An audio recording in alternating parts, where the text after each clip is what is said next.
नमस्कार, फाइटर समाचार में आपका स्वागत है। पेश आज 23 जून सुबह 6 बजे राजस्थान की खास खबरें। पाकिस्तान क्रिकेट बोर्ड के संभावित नए अध्यक्ष ज़का अशरफ ने आगामी एशिया कप के लिए हाइब्रिड मॉडल को खारिज कर दिया है।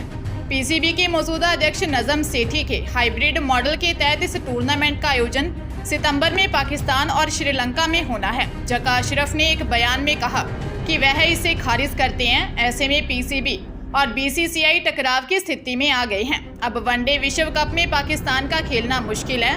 वह एशिया कप के आयोजन पर भी तलवार लटक रही है। ज़का अशरफ ने प्रेस कॉन्फ्रेंस में कहा, पहला बिंदु यह है कि मैंने पहले भी हाइब्रिड मॉडल को अस्वीकार किया था क्योंकि मैं इससे सहमत नहीं हूं। अशरफ ने इस बयान के बाद पाकिस्तान की विश्व कप में भागीदारी भी अधर में लटक सकती है और उम्मीद है कि बीसीसीआई भी सख्त रुख अपनाएगा।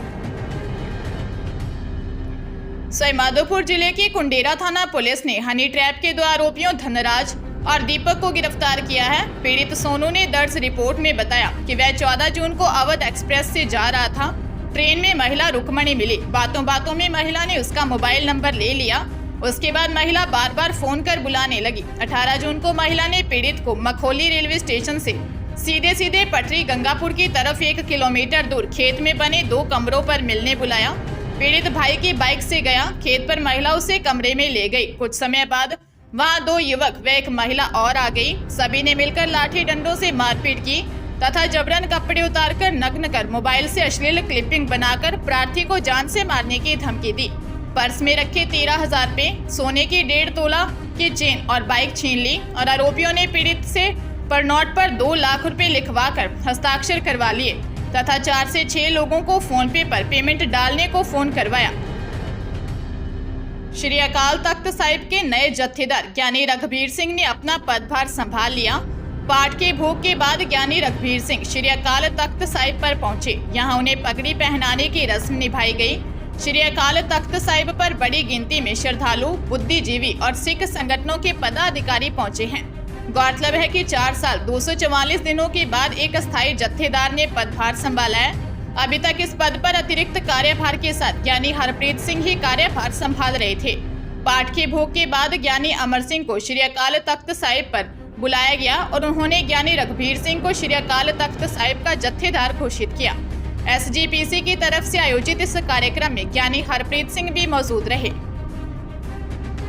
श्रीगंगानगर जिले की घड़साना मंडी की कुपली रोड पर स्थित रिको एरिया के पास एक पेट्रोल पंप पर लूट का मामला सामने आया है। रात को 7-8 व्यक्तियों ने पेट्रोल पंप के 2 कर्मचारियों के साथ मारपीट करते हुए पेट्रोल पंप पर तोड़फोड़ की और 20,000 और एक मोबाइल लूटकर मौके से फरार हो गए। कर्मचारियों के द्वारा इसकी सूचना पेट्रोल पंप के मालिक कुलदीप भार्गव को दी। सूचना मिलने पर कुलदीप भार्गव मौके पर पहुंचा और इसकी सूचना घड़साना पुलिस में दी। सूचना के बाद पुलिस ने मौका मुआयना किया और आरोपियों को गिरफ्तार करने के लिए क्षेत्र में नाकाबंदी करवाई गई, मगर अभी तक कोई भी आरोपी गिरफ्तार नहीं हो पाया है। इस घटना में पेट्रोल पंप के एक कर्मचारी को भी चोट लगी है।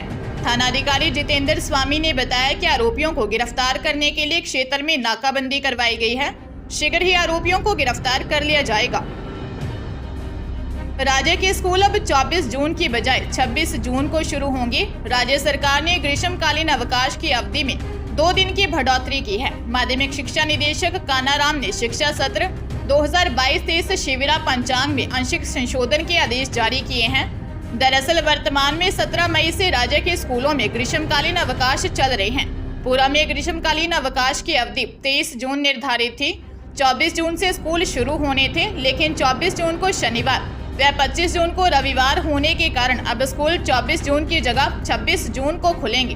प्रवेशोत्सव के द्वितीय चरण का आयोजन 26 जून से 30 जून तक रहेगा। राज्य सरकार के इस आदेश से उन शिक्षकों को राहत मिलेगी जो ग्रीष्मकालीन अवकाश में अपने गृह जिले में गए हुए हैं। अब उन्हें 26 जून से स्कूल जाना होगा। बीकानेर जिले में दोस्त के मोबाइल से ओटीपी भेजकर एक व्यक्ति ने करीब 2 लाख रुपए का लोन फाइनेंस कंपनी से उठा लिया। आरोपी अब पुलिस वालों से जान पहचान का डर बताकर पीड़ित को धमका रहा है। इस संबंध में रामपुरा में रहने वाले श्याम शर्मा ने मुक्ता प्रसाद थाने में पति पत्नी मुक्ता प्रसाद निवासी आरोपी विशाल खत्री और विशाल की पत्नी हेमा तथा अन्य लोगों के खिलाफ धोखाधड़ी का मामला दर्ज करवाया है। एसएचओ अरविंद भारद्वाज ने बताया कि परिवादी श्याम शर्मा ने बताया कि उसकी विशाल खत्री से जान पहचान थी। उसने मेरे मोबाइल से लोन वेरीफाई करने की बात की थी। इसके बाद उसके मोबाइल में करीब 2 लाख रुपए का लोन के मैसेज आने लगे। जब इसके बारे में उसने विशाल खत्री को बताया तो उसने कहा कि वह लोन की सारी किस्तें चुका देगा, लेकिन बाद में उसने और उसकी पत्नी ने लोन राशि देने से मना कर दिया। पुलिस मामले की जांच कर रही है। राजस्थान में सरकारी नौकरी की तैयारी कर रहे युवाओं के लिए अच्छी खबर है। राजस्थान आयुर्वेद डिपार्टमेंट में आयुर्वेद चिकित्सा अधिकारी के 652 पदों पर भर्तियां निकली हैं। इसमें 45 साल तक की उम्र के उम्मीदवार राजस्थान आयुर्वेद डिपार्टमेंट dsrrau.info की ऑफिशियल वेबसाइट पर जाकर 10 जुलाई तक ऑनलाइन अप्लाई कर सकते हैं। भर्ती प्रक्रिया में जो उम्मीदवार आवेदन करना चाहते हैं उन्हें किसी भी यूनिवर्सिटी से आयुर्वेद में ग्रेजुएट या समकक्ष होना जरूरी है। इसके साथ ही भारतीय चिकित्सा केंद्रीय परिषद अधिनियम 1970 के तहत मान्यता उसकी डिग्री को प्राप्त होनी चाहिए। राजस्थान आयुर्वेद डिपार्टमेंट में होने वाली इस भर्ती में उम्मीदवारों का सिलेक्शन मेरिट के आधार पर किया जाएगा। झालावाड़ जिले के उन्हेल थाना क्षेत्र में नाबालिग छात्रा के साथ छेड़छाड़ के मामले में पुलिस को बड़ी सफलता हाथ लगी है।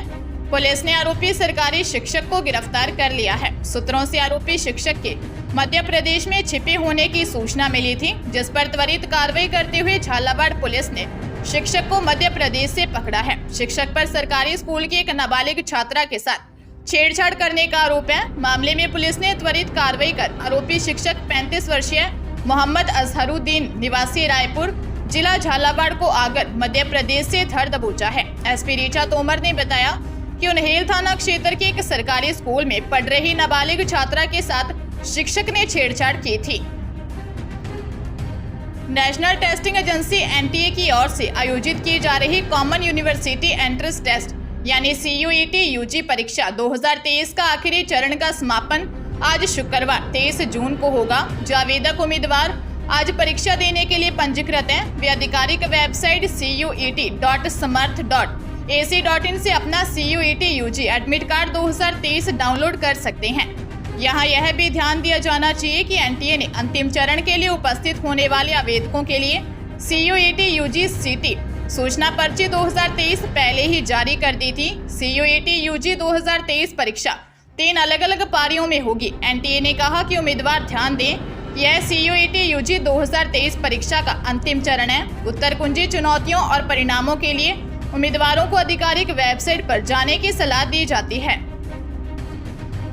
अजमेर शहर में पुराने स्टाम्प पेपर से फर्जी वसीयत बनाकर मृतकों की बेशकीमती जमीनों के बेचान में हेराफेरी का खेल रचने वाले भू माफिया को सिविल लाइंस थाना पुलिस ने दबोचने में कामयाबी हासिल की है। पुलिस को कामयाबी फिंगरप्रिंट ब्यूरो की रिपोर्ट के बाद मिली है। 3 साल पुराने मामले में पुलिस ने पूर्व पार्षद व उसके ससुर को दबोच लिया। पुलिस को जालसाज गिरोह के अभी कई मोहरे गिरफ्त में आने बाकी हैं। थाना प्रभारी दलबीर सिंह फौजदार ने बताया कि फर्जी वसीयत बनाकर जमीन मामले में 33 वर्षीय पूर्व पार्षद खानपुरा रोड सुभाषनगर निवासी रईस अहमद व उसके ससुर खानपुरा निवासी 53 वर्षीय करामत खान को गिरफ्तार किया है। आरोपियों के खिलाफ वर्ष 2020 में सिविल लाइंस थाने में धोखाधड़ी व कूट रचित दस्तावेजों से 8 बीघा बेशकीमती जमीन खुर्द-बुर्द करने का मामला सामने आया था।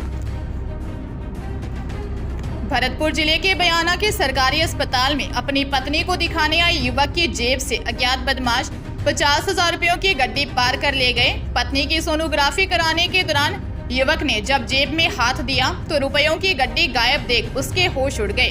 पीड़ित डेयरी संचालक ने अस्पताल में इधर उधर दौड़कर बदमाशों का सुराग लगाने का प्रयास किया, लेकिन कोई सुराग नहीं लगा। गांव नगला चिम्मन निवासी नेमीचंद शर्मा ने बताया कि वो अपनी पत्नी उषा देवी को दिखाने सरकारी अस्पताल आया था। उसकी पैंट की जेब में 50,000 रुपयों की गड्डी रखी हुई थी। अस्पताल में जच्चा घर में स्त्री रोग विशेषज्ञ डॉक्टर साहब मीना ने चैम्बर में बाहर पत्नी को लेकर लाइन में खड़ा हुआ था, जहां काफी भीड़ भाड़ थी। भीड़ भाड़ का फायदा उठाकर कोई अज्ञात बदमाश उसकी जेब से 50,000 की गड्डी को चुपके से पार कर ले गया।